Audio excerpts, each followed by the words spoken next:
નમસ્કાર, હું ચૌધરી પ્રિયદર્શન. સ્વાગત છે આપનું ખલાસી ન્યૂઝ ચેનલમાં.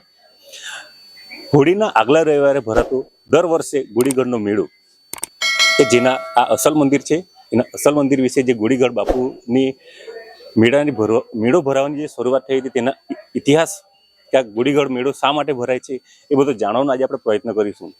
અને સાથે જ આજે ઘણા બધા હરિભક્તો પણ આવ્યા છે. તેમની પાસેથી પણ આપણે જાણીશું કે તેમણે શા માટે દર વર્ષે અહીં આવે છે, તેમની આસ્થા, તેમની માનતાઓ કઈ બધી પૂરી થઈ છે કે જેના લીધે એ લોકો અહીં આવે છે.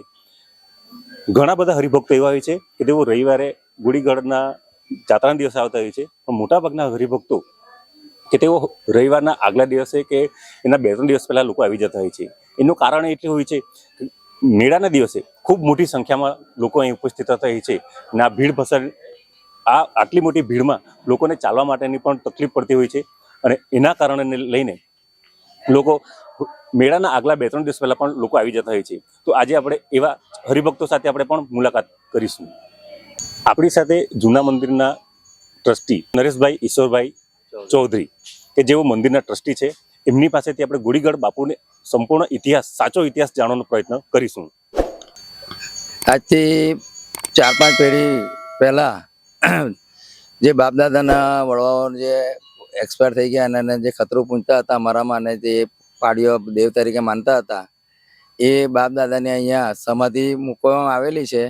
5 પેઢીથી અહીં જે 2 ભાઈઓ હતા, જે વર્ષો સુધી અહીં ઢોર ચારીને એમનું ગુજરાન ચલાવીને અહીંયા ગાંઠ થાય, શરીરમાં કોઈ ગુમડા થાય એની એ લોકો દવા આપતા હતા.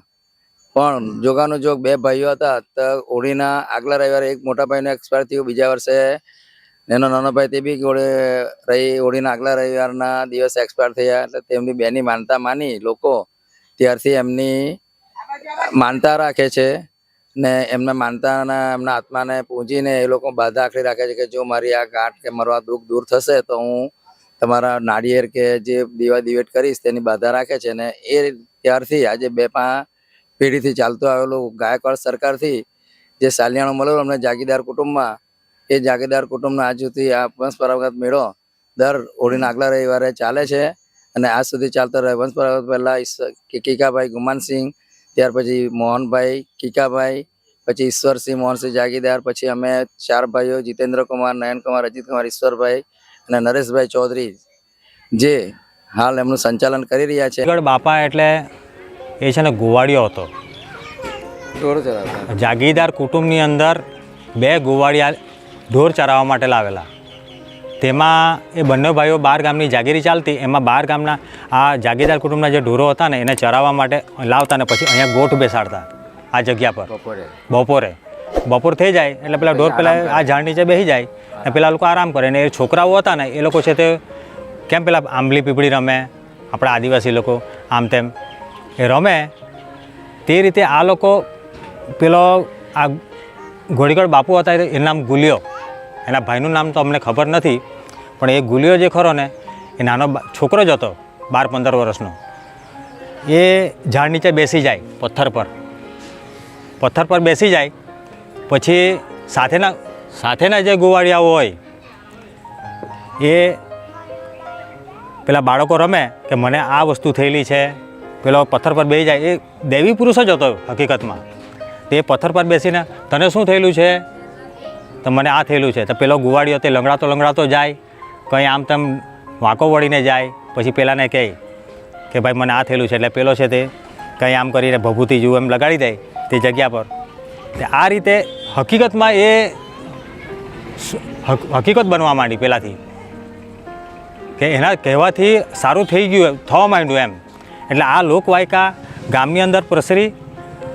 પછી ધીરે ધીરે લોકો એની પાસે આવવા માંડ્યા કે આ માણસ કેવો છે, આ છોકરો કેવો, કે એના ખાલી હાથના એ કરવાથી એને સારું થઈ જાય એમ. આમ કરતાં એ પ્રખ્યાત થઈ ગયો. પછી પેલાને ભૂલ્યો તો એ ગોળી, પછી લે ભાઈ તું મને આ દેવને આ ચડાવજે, આ દેવને આ ચડાવ, લોકો ગોળી ચડાવતા થયા, માટીની ગોળી. તો પેલાને એવું થઈ ગયું, સાલું મારા હાથથી લોકોને આટલું સારું થઈ જાય, એટલે એને વૈરાગ્ય જેવું આવી ઉત્પન્ન થઈ ગયું. એ બ્રહ્મચારી જ રહ્યો આજીવન. ધીરે ધીરે કરતાં ગામ તાલુકો આમ તેમ એ પ્રખ્યાત થવા માંડ્યો. હા, એટલે હોળીના આગલા રવિવારે લોકો એ પહેલાં કહી દીધું કે હોળીના આગલા રવિવારે બેસતો બધું સારું થઈ જતું. લોકો આવતા, બાધા આખડી ચડાવતા, એમ કરતાં કરતાં એ પછી એને વૈરાગ્ય જો આવી ગયો. પછી એણે જ્યારે ઉંમર થઈ તો આ જ જગ્યા પર એણે પોતાનો દેહ છોડેલો. ત્યાર પછી એટલું બધું ચાલ્યું કે આજે ગોળીગઢ તરીકે પ્રખ્યાત થઈ ગયું આ મંદિર. ને એના હોળીના આગલા રવિવારે એણે દેહ છોડેલો. એ પુણ્યતિથિ નિમિત્તે આ મેળો ભરાય છે. આપણી સાથે આજે ભાવિ ભક્તો છે જે ગોળીગઢ બાપુના દર્શન કરવા માટે દર વર્ષે આવતા હોય છે. એમની પાસે આપણે આજે જાણવાનો પ્રયત્ન કરીશું કે એવો શા માટે દર વર્ષે અહીં આવતા હોય છે અને તેમની આસ્થા અને શ્રદ્ધા શું છે એ જાણવાનો આપણે એમની પાસે પ્રયત્ન કરીશું. અમે સુરતથી આવ્યા છીએ અને અમે દર વર્ષે ગોળીગઢ બાપુના જે રવિવારે મેળો ભરાય તેના આગલા ગુરુવારે આજે છેલ્લા 10 વર્ષથી અમે અહીંયા આવીએ છીએ. આપણા શરીરમાં કોઈ પણ જાતની ગોળી, રોગ, દુઃખ, દરિદ્ર, શરીરના હાથપગ ચાલતા બંધ થઈ ગયા હોય તો ત્યાં બાપુને દંડવત નમસ્કાર કરીએ, પૂંજાપો ચડાવીને બાપુની પાસેથી અમારા શરીર સારું રહે એના માટેની દુઆ કરીએ. હું પણ 7 વર્ષ આમ તો પહેલા આવતી હતી, પછી વચ્ચે બ્રેક કરી દીધો. કારણ શું કે ખાડા ટીકડા વાળા હતા, રસ્તા હતા અને રવિવારે આવતા હતા. પછી આ બેન મળવાથી મને એમ થયું કે ઇવન ગુરુવારે જાય છે તો હું પણ આજે 7 વર્ષથી એમની જોડે આવું છું. ગોળી થતી હતી તેની માનતા લીધેલી હતી અને બીજા બધાનું પણ હું લઈને આવું છું કે ભાઈ મારું આ ચડાવી દેજો, આ ચડાવ તો હું બધાનું ચડાવી પણ દઉં છું ને બાપુ સ્વીકારી પણ લે છે ને બધાને સારું પણ થઈ જાય છે. હું સુરતથી આવું છું. મારું નામ નીતિનભાઈ ગાંધી છે. આજે કેટલા વર્ષોથી અમે ગોળીગઢ બાપુની જાત્રાએ આવીએ છીએ અને એમનો દર વર્ષે હોળીના આગલા વીકે મેળો ભરાય છે. એનાથી મને પણ જે ખભાની અંદર ગોળી થયેલી હતી, મારા ઘરમાંથી બધા બોલતા હતા કે ભાઈ તમને ગોળી છે ને તમે ગોળીગઢ બાપુની બાધા લો ને એટલે તમને સારું થઈ જશે.